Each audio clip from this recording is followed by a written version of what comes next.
బంట్వారం మండలము యాచారం గ్రామానికి చెందిన నక్కలి అశోక్ యొక్క ఫిర్యాదు మేరకు ఆ ఫిర్యాదులో తన తల్లిదండ్రులకు అప్పుల బాధ అయిండు అని చెప్పేసి తల్లిదండ్రులు వాళ్ళ ఫాదర్కు గుండెపోటు వచ్చిందని చెప్పేసి గుండెపోటును చూసి వాళ్ళ ఫాదర్ చనిపోయిన దాన్ని చూసి వాళ్ళ భార్య లక్ష్మి అనేట ఆమె కూడా చనిపోయిందని చెప్పేసి ఫిర్యాదు రావడం జరిగింది.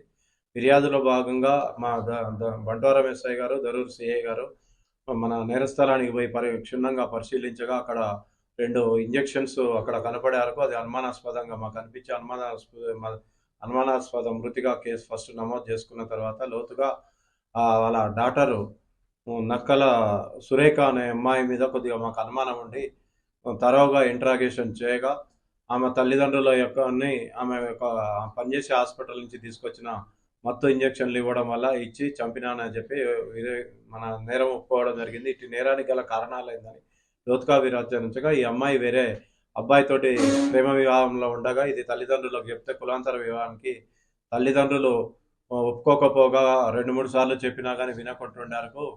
తల్లిదండ్రులు వీళ్ళున్నన్ని రోజులు మా తల్లిదండ్రులు ఉన్నన్నాళ్ళు నేను ప్రేమించిన వ్యక్తిని పెళ్లి చేసుకోను అని బాధపడుకుంటూ వీళ్ళని ఎట్లాగైనా చంపిన తర్వాత నేను పెళ్లి చేసుకోవాలన్న ఉద్దేశంతో వాళ్ళ తల్లిదండ్రుల పథకంలో భాగంగా 24వ తారీఖు సాయంత్రం సంగారెడ్డిలోని హాస్పిటల్ నుంచి వాళ్ళ ఊరు యాచారం గ్రామానికి సాయంత్రం 6 గంటలకు రావడం జరిగింది. ఆ తదుపరి వాళ్ళ తల్లిదండ్రులు ఆ సమయంలో పొలం దగ్గరికి పోయి రాత్రి ఇంటి దగ్గరికి వచ్చిన తర్వాత వాళ్ళ అమ్మ అన్నం వండి పెట్టిన తర్వాత, అమ్మ నీకు ఒంటి నొప్పులు ఉన్నాయి కదా, నేను డాక్టర్ని అడిగి మత్తు ఇంజక్షన్లు తెచ్చాను, నీకు మత్తు ఇస్తా అని చెప్పేసి వాళ్ళ మదర్కు ఇంజక్షన్ ఇవ్వడం జరిగింది. ఇంజక్షను డోస్ కంటే ఎక్కువ డోస్ ఇస్తే ఇమీడియట్గా క్షణాల్లో చనిపోతారని తెలిసి ఆమెకు నాలెడ్జ్లో ఉన్నది కాబట్టి వాళ్ళ మదర్కు ఇంజక్షన్ ఇవ్వగానే ఇమీడియట్గా పడుకున్నది. ఆ సమయంలో వాళ్ళ తండ్రి ఇంటి బయట చలి కాగడం జరుగుతున్నది.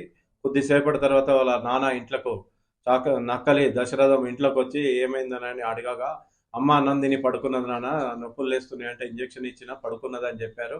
తర్వాత నాన్న నీకు కూడా నడుముల నొప్పులు ఉన్నాయి కదా, నీకు కూడా డాక్టర్ని అడిగి ఇంజక్షన్ తెచ్చినా అని చెప్పి ఈమె పథకంలో భాగంగా వాళ్ళ నాన్నకు కూడా ఇంజక్షన్ ఇవ్వడం వల్ల ఇమీడియట్గా చనిపోయి అలా మదర్ మీద పడటం జరిగింది.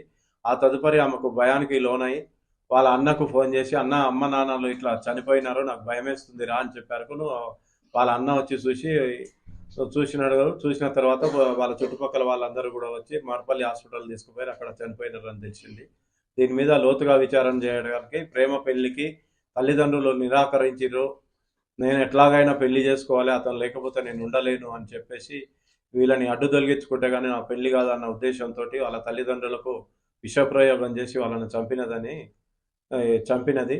ఈ కేసులో త్వరతరిగా 3వ రోజే కేసుని డిటెక్ట్ చేసిన మా దరూర్ సిఐ గారికి మరియు బంట్వారం ఎస్ఐ మా సిబ్బంది అందరికీ కూడా వికారాబాద్ మా సబ్ డివిజన్ తరఫున అందరికీ కూడా కృతజ్ఞతలు. Thank you.